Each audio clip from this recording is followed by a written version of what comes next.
কিছু নাই, চাইলেই অ্যাম্বুলেন্সের ব্যবস্থা করতে পারতো। আমার ভাইয়ের জন্য 3 ঘন্টা পরে ব্যবস্থা করছে অ্যাম্বুলেন্সের ব্যবস্থা করতে 3 ঘন্টা লেগে গেছে। আমার ভাইয়ের মৃত্যুর জন্য সম্পূর্ণ অসম্ভব প্রশাসন করে। যে ছেলেটি আমাদের বরিশাল বিশ্ববিদ্যালয়ের শিক্ষার্থী বাংলা বিভাগের ইয়াসিন, সে কিন্তু আজকে আহত হয়েছে বিকেলের দিকে। ওর পাশাপাশি আরো 3টা লোক জায়গায় স্পট ডেড হয়েছে। তো আমরা বলতে চাই যে জায়গাটায় যে এরকম এর আগে মাইশা এখানে নিহত হয়েছে, এর আগে এরকম অনেক দুর্ঘটনা ঘটেছে। তো প্রশাসন বারবার দুর্ঘটনা হওয়ার পর একটা স্টেপ নেয়, দেন শেষ। এভাবে চলতে পারে না একটা বিশ্ববিদ্যালয়, এভাবে বিশ্ববিদ্যালয় শিক্ষার্থী জীবন এভাবে চলতে পারে না। তো আমরা সংক্ষিপ্ত আকারে যে জায়গাটা বলতে চাই, আমাদের এই যে মহাসড়কের সামনে যে রাস্তাটা, বিশ্ববিদ্যালয়ের সামনে দিয়ে যে মহাসড়কটি আছে, এই রাস্তাটি যেন অত বিলম্বে পিচ ঢালে এবং কমপ্লিট ঢালে সহ এবং এই পাশে যে ফুটপাথ, সেই ফুটপাথটা দেখবে। এছাড়াও আমাদের বিশ্ববিদ্যালয়ের শিক্ষার্থীদের যাতায়াত সুবিধার্থে, আপনারা জানেন অনেকে বরিশাল বিশ্ববিদ্যালয়ের শিক্ষার্থীরা রূপাতলিতে দাঁড়াই থাকে, তারা আসার জন্য কোনো ধরনের গাড়ি বা কোনো ধরনের যানবাহন পায় না। এটা দূর করার জন্য অবশ্যই একটা প্রশাসনের জায়গা থেকে একটা গাড়ির ব্যবস্থা থাকবে, যেটা আমরা ইকারের ব্যবস্থা বলা হয়েছে। তো এর পাশাপাশি বিশ্ববিদ্যালয়ের শিক্ষার্থীদের একটা নিরাপদ জীবন যেন লিড করতে পারে, নিরাপদ যেন সড়ক সেটা পেতে পারে, এটা প্রশাসনকে অনেকটা বিলম্ব করতে হবে। আমরা বলতে চাই যে একটা দুর্ঘটনা হওয়ার পর প্রশাসনের টনক লড়বে, তারপর শেষ, এরকম হবে না। এটা একটা সাস্টেনেবল একটা সলিউশন।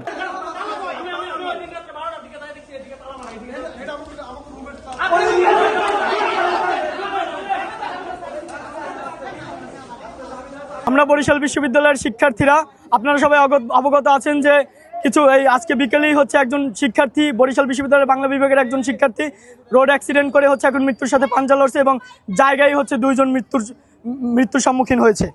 আমরা এই জন্য বরিশাল বিশ্ববিদ্যালয়ের শিক্ষার্থীদের পক্ষ থেকে আমাদের এই পরবর্তী এরকম এই সংক্রান্ত কোনো দুর্যোগ এড়াতে আমরা কিছু দাবি আপনাদের সামনে উপস্থাপন করছি।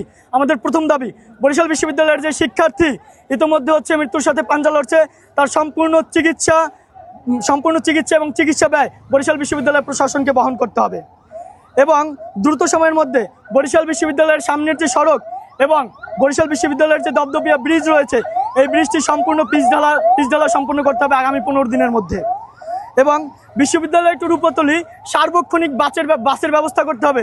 যদি বাসের ব্যবস্থা না করা যায়, বিকল্প হিসেবে বাংলাদেশের বিভিন্ন বিশ্ববিদ্যালয়ে ইকার চালু হয়েছে, আমরাও চাই বরিশাল বিশ্ববিদ্যালয়ের প্রশাসন ইকার চালু করবে সীমিত সময়ের মধ্যে এবং দ্রুত সময়ের মধ্যে বরিশাল বিশ্ববিদ্যালয়ের শিক্ষার্থীদের নিরাপত্তার স্বার্থে রাস্তার 2 পাশে ফুটপাত নির্মাণ করতে হবে।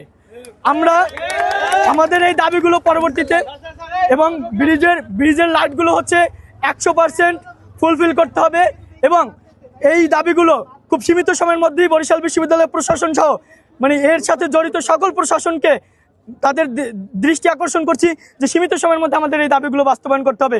আমরা এর পূর্বেও দেখেছি বরিশাল বিশ্ববিদ্যালয়ের শিক্ষার্থীরা বিভিন্ন দাবি নিয়ে রাস্তায় নামলো, তাদেরকে মাত্র মুখের কথার মাধ্যমেই তাদেরকে ফিরিয়ে দেওয়া হয়েছে।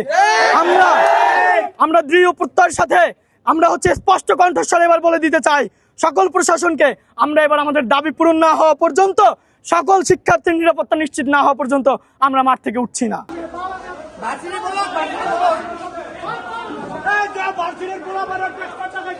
আপনাদের এই আবেগ অনুভূতি এবং বাস্তবতাটা বুঝি, হয়তো আমি আছি স্বাভাবিকভাবে একটা ভূমিকা নিলে কিছু হলেও করা যাবে। সেই জায়গা থেকে তারা 4টা দাবি জানিয়েছিল। এক নম্বর এই রোডটা মেরামত করা, এখানে যেই ছাত্রটি আহত হয়েছে তার একটা চিকিৎসার ব্যবস্থা করা এবং আরও কিছু 4টা দাবির মধ্যে যেই দাবিগুলো এখন দ্রুত করা যায় সেটা বলছি, এটা যেন অন্তত 15 দিনের মধ্যে হয়। সেই জায়গা থেকে আমি পরিষ্কারভাবে বলেছি, তারা খালি প্লেন কাগজের 4টা দাবি ছিল। আমি চাই একটু সুন্দর করেন, আপনারা একটু 2 লাইন লেখেন উপরে যে এরকম একজন শিক্ষার্থী এবং আরও 2 জন মানুষ পথচারীর মৃত্যুকে কেন্দ্র করে ছাত্রদের আন্দোলন, সেখানে প্রতিমন্ত্রী উপস্থিত থাকায় আন্দোলন করে এই দাবিগুলো ব্যক্ত করে। দাবি 1, 2, 3, 4 এবং পক্ষে একজন স্বাক্ষর করেন।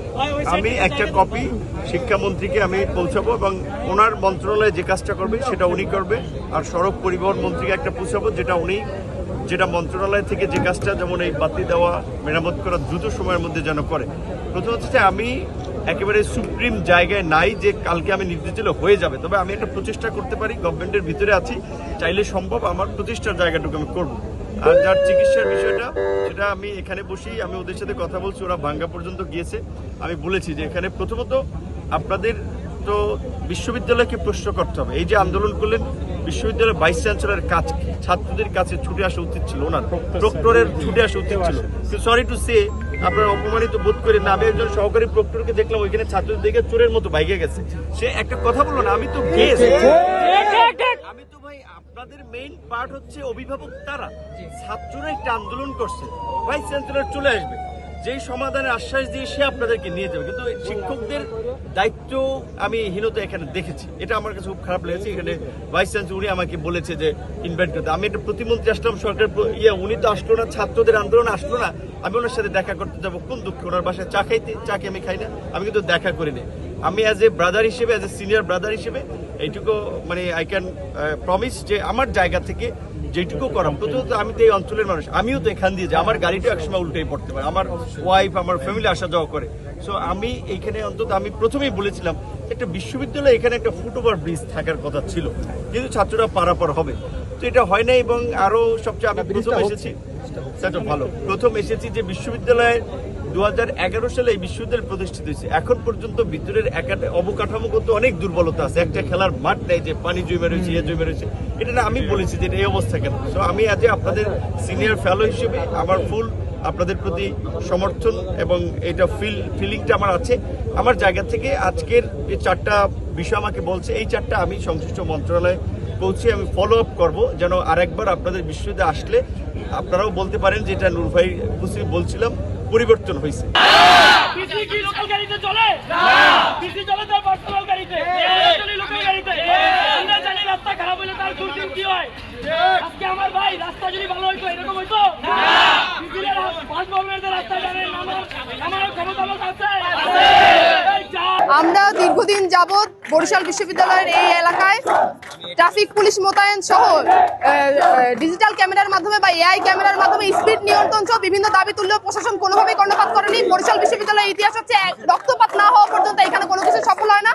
আজকে যে শিক্ষার্থী এখন হসপিটালে মৃত্যুর সাথে পাঞ্জা লড়তেছে, সেই শিক্ষার্থীর যাবতীয় মেডিকেল ট্রিটমেন্ট প্রশাসনকে বহন করতে হবে। এবং সেই সাথে এই যে সড়কের অব্যবস্থাপনা এবং এই সড়কে যে প্রতিনিয়ত দুর্যোগের সম্মুখীন যে সড়ক হচ্ছে এবং শিক্ষার্থীরা হচ্ছে এবং জনজীবন যে হুমকির সম্মুখীন হয়েছে, এই হুমকির সম্মুখীন থেকে অতি দ্রুত সময়ের মধ্যে প্রশাসনের কার্যকরী ব্যবস্থার মাধ্যমে শিক্ষার্থী সহ এই জনজীবনকে নিরাপদ জায়গায় নিয়ে আসতে হবে, নিরাপদ সড়ক নিশ্চিত করতে হবে এবং শিক্ষার্থীদের যে সম্পূর্ণ দাবি দেওয়া আছে এই দাবি দেওয়া মেনে নিতে হবে।